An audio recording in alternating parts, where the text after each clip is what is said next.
Em nenhum país do mundo tem um programa como o SUS. Nenhum país do mundo. Nenhum. Vá nos Estados Unidos e você tem isso. Vá nos Estados Unidos para você ver se você tem isso. Vá lá para ver se você pega uma ambulância de graça. Vá. Então é o seguinte, gente. Nós estamos provando que é possível fazer as coisas bem feitas. É muito possível. Eu estava lendo uma reportagem no jornal de um jornalista americano que estava passando férias no litoral paulista, em Ilha Bela. E esse jovem americano, jornalista, que mora no Rio de Janeiro, o filho dele teve um probleminha. Ele foi no carro ver se achava um remédio para o filho e do porta-mala caiu na cabeça dele e sangrou muito. Então chamaram uma SAMU. Então ele entrou no SAMU, ele e o filho dele, com medo desgraçado. Como é que eu vou pagar? Eu não tenho dinheiro. Ele foi no hospital, trataram do filho dele, deram 7 pontos na cabeça dele. Quando ele perguntou quanto custa, não custa nada. Aqui é o Brasil, aqui é o SUS, aqui é de graça. Então, olha só a quantidade, eu diria, de escorregões. E aí, claro, o pior deles, e aí o documento, se você for lendo o documento, só para concluí-lo, você vai lendo que, na verdade, é um senador ou um candidato a presidente que está disposto a fazer qualquer tipo de concessão no pós-eleição. Essa é a mensagem. Ele está dizendo, olha, aguardem, esperem aí, segurem aí, que depois eu libero tudo. Basicamente é isso que ele está dizendo. Essa carta do Flávio Bolsonaro, ela tem muitas curiosidades, mas, acima de tudo, ela me parece embutir uma espécie de toma lá da cá. Tinha muita gente hoje em Brasília fazendo uma ironia se a carta não tinha sido produzida pelo adversário, que é a campanha do presidente Lula à reeleição. Porque tem essa questão da negociação que ele já antecipa o que ele iria fazer, que é uma estratégia péssima de negociação. Qualquer um sabe que você não antecipa o que você vai fazer numa mesa de negociação, ele já com o PIX, já sinaliza com o Mercosul. Depois ele tem um super sincericídio na carta, quando ele diz que vamos adiar e não vamos acabar, porque ele poderia dizer, tem que acabar com o tarifaço, não leva a lugar nenhum. Para a gente, principalmente, para vocês. Não, vamos só para depois da eleição, porque senão vai me prejudicar. E aí fala que ajuda, Lula, e pede ali, de certa maneira, uma intervenção. Está ajudando o outro, por favor, faça alguma coisa. Também fala que o tarifaço acabou não ajudando na questão da justiça brasileira, que era fazer a revisão das penas do pai dele, do Jair Bolsonaro. Lembrando que eles dizem que a gente não tem nada a ver com o tarifaço, mas o irmão Eduardo comemorou, bateu palma quando saiu o tarifaço. Sim. E fizeram toda a articulação lá para ter algum tipo de sanção. E, por fim, ele conta uma história pela metade, que é a história do Daniel Vorcaro, né? Ele não deveria nem mencionar. Quem tem telhado de vidro na política, Renata, alguns temas, você deixa de lado. E ele vai lá e expõe um tema, não conta a história toda, como se ele não fizesse parte. E ele também tem um telhado de vidro a partir do momento que ele pediu dinheiro para fazer o filme do pai. O Flávio Bolsonaro enviou uma carta lá para o setor que representa o escritório de comércio dos Estados Unidos. Nessa carta ele diz o seguinte, basicamente, olha, se vocês impuserem essas tarifas, isso vai dar um ganho eleitoral para o meu adversário de Flávio Bolsonaro, o presidente Lula. Só que essa carta, dentro do governo brasileiro, está sendo lida como um presente ao governo brasileiro dado por Flávio Bolsonaro. A gente já falou isso aqui algumas vezes no Bom Dia Brasil. Por quê? Porque entre os temas dessa carta, você mostrou aí, tem o PIX, ele fala do Master, omite ali as relações dele com o Vorcaro, e fala do tarifaço. Só que ele não diz que ele é contra, em absoluto, o tarifaço. Ele diz que o tema das tarifas é um tema que pode ficar para depois das eleições. O que o governo brasileiro fez? Aproveitou essa brecha, essa janela, e aí levou para a esfera política, que é tudo que eles querem, Ana. Claro, é ano de eleição, a gente vem falando muito aqui, isso tudo é sobre eleição neste ano de 2026. Então, o governo brasileiro, o presidente Lula, foi às redes sociais, teve uma reação muito enfática, chamou a família Bolsonaro de entreguista, disse que eles são traidores da pátria, e conseguiu fazer o que mais eles queriam, que era retomar, reforçar, na verdade, a tônica deles nessa eleição, que é soberania. Esse está sendo o discurso, né? A cada vez que vem uma nova ameaça dessa dos Estados Unidos, esse discurso da soberania serve muito bem ao governo. É exatamente isso, Ana. Em 2022 a gente viu muito aquele discurso que o presidente Lula pegou como candidato, que era dizer, olha, eu sou candidato do campo democrático contra o ex-presidente Jair Bolsonaro. Em 2026, eles estão usando esse discurso da soberania, de que a família Bolsonaro, se o senador Flávio Bolsonaro for eleito, eles vão acabar entregando, cedendo às pressões dos Estados Unidos. Então, por isso que eu estou dizendo que foi um presente na visão do governo brasileiro, porque eles conseguiram levar para essa esfera da política. E só para a gente ter em mente também, para a gente ter no radar, o Flávio Bolsonaro antes já tinha se inscrito para falar numa audiência pública lá nos Estados Unidos. O que o governo brasileiro estava me dizendo? Olha, a gente está monitorando, mas para eles não tem nenhum tipo de peso institucional. Eles falam que é uma coisa mais assim, café com leite. Todo mundo vai lá, fala na audiência pública, debate, mas que não ia ter nenhum peso institucional, porque o governo brasileiro, inclusive, está fazendo conversas, claro, reservadas com integrantes do governo americano. As negociações continuam e são reservadas. Só que quando vem a carta, eles levam para o campo da política, que é tudo que o governo quer, ainda mais quando tem um candidato à presidência da República no ano de eleição, Ana. O estrago que foi feito justamente com aquele pedido por parte do governo, por parte da família Bolsonaro por algum tipo de ação contra o Brasil, e ao tentar fazer isso, ele se complica ainda mais. Vamos aqui enumerar a quantidade, eu diria, de deslizes que essa carta comete. A primeira delas, ele está dizendo o seguinte: olha, nada disso é uma questão econômica, isso é só uma questão política. Bom, se a gente vai no governo norte-americano e lê justamente a investigação que foi feita contra o Brasil, ali não está dito que é uma questão política. Ali eles tentam, claro, trazer argumentos econômicos, tentam mostrar que aqueles produtos americanos estão sendo prejudicados no Brasil. Eles não fazem a ligação política dessas tarifas. Claro que a gente sabe que tem um pano de fundo político, mas o que faz Flávio Bolsonaro nessa carta? Ele tira a máscara, tanto de Donald Trump como do próprio bolsonarismo. Então, olha o deslize, olha o amadorismo dessa manifestação de Flávio Bolsonaro. Ele basicamente diz: a gente sabe que não é por questões econômicas, a gente sabe, por favor, espere até o final da eleição, porque agora essas medidas estão fortalecendo o meu adversário e o adversário de vocês. Ué, mas se é uma questão econômica, não deveria ser um critério? O critério deveria ser só econômico, comercial. E quando ele coloca esse debate, ele está tirando a máscara de todos, dizendo, óbvio, que tudo isso é político e que não existe motivo econômico para ir nessa direção. Esse é o primeiro escorregão. O segundo escorregão: se livrar do Mercosul. Bom, calma aí. Se livrar do Mercosul quer dizer, não sabemos o que exatamente isso quer dizer nas palavras de Flávio Bolsonaro, mas obviamente é um enfraquecimento do Mercosul. O que é o Mercosul? Entre outras coisas, ele é uma organização da cadeia produtiva de setores inteiros da América do Sul, entre eles o automotivo.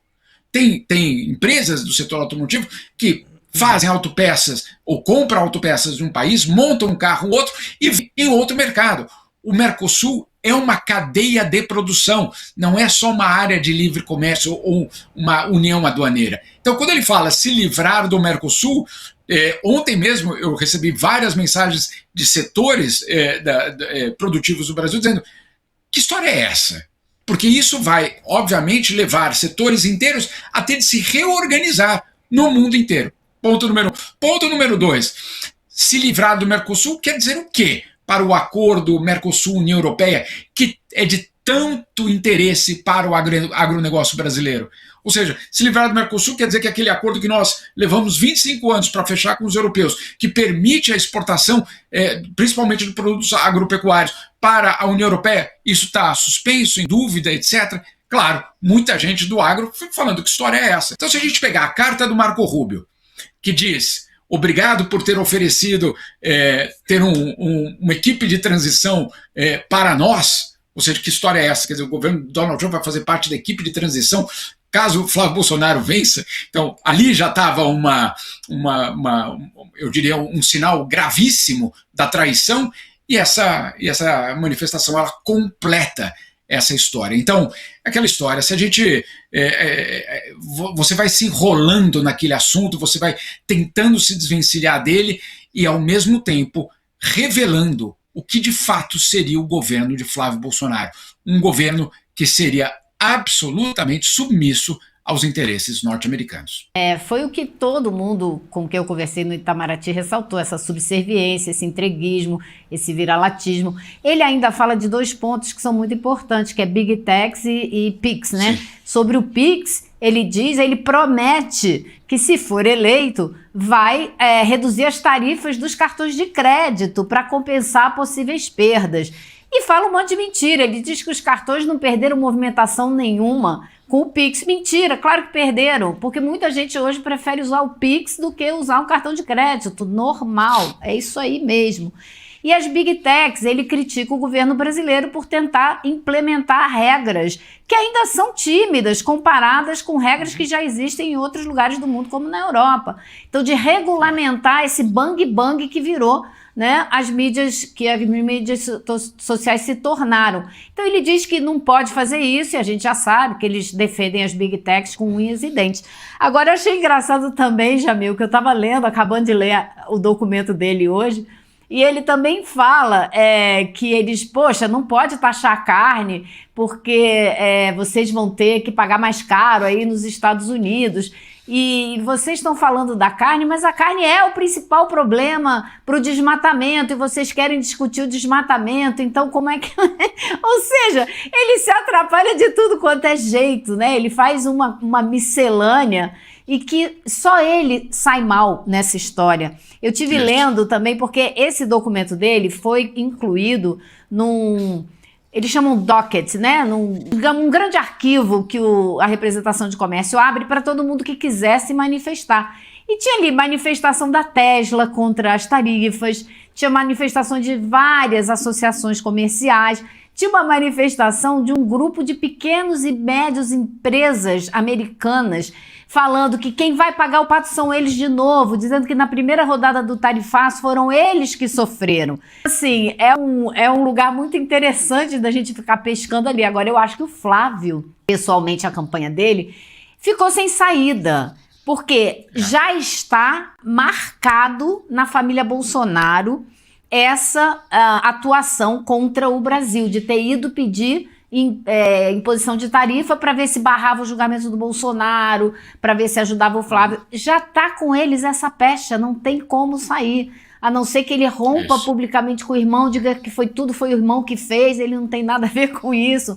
Então, isso daí já era. Aí ele vai tentar pedir para não ter. Agora, o governo brasileiro está trabalhando com a perspectiva de que sim, no dia 15 de julho, o Trump vai baixar as tarifas de 25% e vai continuar conversando, como fez da outra vez, para ir tirando alguns itens dessa lista pouco. Então o governo brasileiro vai continuar negociando, e o Flávio vai ficar com cara de tacho, porque se a família dele é que pediu e agora ele está pedindo para não impor e as tarifas sairão, ou seja, ele não consegue nada de lugar de nenhuma situação, né? Agora, Elô, deixa eu só explicar uma questão que você tocou e é fundamental. Quando você abriu nesse site do USTR, que é o departamento, não é o departamento, o escritório de comércio da Casa Branca, você viu várias manifestações, como você disse, da Tesla, de pequenas empresas, etc. O que é isso? E eu acompanho isso há 26 anos, porque o USTR faz essas investigações em relação ao Brasil e a vários outros países, de forma quase permanente. O Brasil já enfrentou coisas muito parecidas com isso lá atrás, no Fernando Henrique Cardoso, etc. Essas manifestações são, vamos dizer assim, esse espaço é justamente para que, num país democrático, como era, pelo menos nos Estados Unidos, você tenha espaço para que a sociedade civil e representantes de indústrias possam se manifestar sobre políticas públicas. É para isso que existe. É normal, inclusive é um mecanismo de consulta, eu diria até bastante sofisticado, no sentido de, olha, temos um canal aqui para que vocês, afetados ou não, importadores ou exportadores, consumidores, qualquer pessoa possa vir e falar. Por exemplo, só para colocar aqui num exemplo concreto, lá atrás, lá quando as patentes e quebra de patentes foram discutidas entre Brasil e Estados Unidos, não sei se vocês se lembram, isso era ainda Fernando Henrique Cardoso, José Serra era o ministro da Saúde, quebrou patentes, ou pelo menos ameaçava quebrar patentes. Os americanos foram lá e colocaram uma investigação contra o Brasil justamente por conta dessas violações, segundo eles. E aí, nessas consultas, quem apareceu para se manifestar? Justamente os pacientes, as pessoas que sofriam naquele momento com o vírus do HIV, dizendo, olha só, nós precisamos de acesso a remédios. Então, para vocês entenderem o que é esse mecanismo, sabe quem nunca apareceu nem lá, nem durante e nem agora? O governo brasileiro. Na verdade, nenhum governo. Por quê? Porque esse não é o espaço para isso. Sabe aonde faz a negociação o governo brasileiro? Num outro diálogo institucional entre os ministérios brasileiros e os ministérios norte-americanos. Ontem, o governo brasileiro entregou uma nova proposta para os Estados Unidos. Nessa nova proposta, o Brasil está dizendo, olha, nós não sabemos o que vocês querem, porque há meses nós estamos perguntando, e aí, vamos negociar? O que é que a gente pode oferecer que não nos prejudique, obviamente, de forma existencial, mas o que é que a gente pode oferecer para vocês para que a gente possa negociar esses 25%? E o governo americano fica sendo ambíguo, não responde, etc. Então, o que fez o Brasil ontem? Falou, olha, está aqui uma proposta seguinte, nós estamos dispostos a reduzir tarifas em algumas dezenas de produtos americanos no mercado brasileiro. Bens industriais, bens químicos, setor farmacêutico, questão, por exemplo, de tecnologias, nós estamos dispostos a reduzir essas tarifas. Em quais modelos, basicamente, vocês querem negociar?